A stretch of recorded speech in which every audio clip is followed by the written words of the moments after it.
নমস্কার, আমি হর্ষিত মজুমদার, সহ কৃষি অধিকর্তা মন্তেশ্বর ব্লক। তা আজকে আমরা এসেছি নদিয়া জেলায়।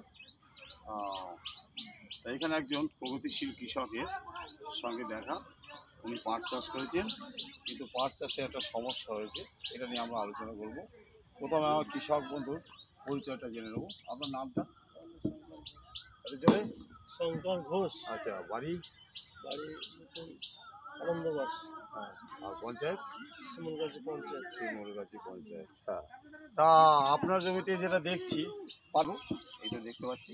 পাট গাছটা কী করে বলবে? এইটা হচ্ছে মাইটসে আক্রান্ত এই পাট গাছটা।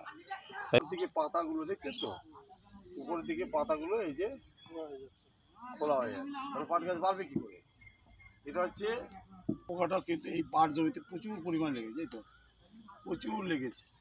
আর যার জন্য পাট গাছটা কিন্তু সেভাবে বাড়তে পারছে না, তাই তো?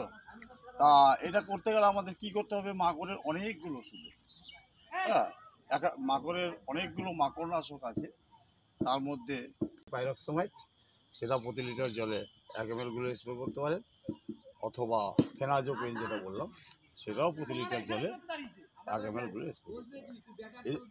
এই দুটোর মধ্যে যে কোনো একটা ওষুধ 15 দিন অন্তর 2 বার তাতে কিন্তু হবে। কিন্তু আর একটু পাট গাছ বড় হয়ে গেলে কিন্তু আর স্প্রে করা যাবে না, আরও আগে স্প্রেটা করতে হবে। ঠিক আছে, ওকে।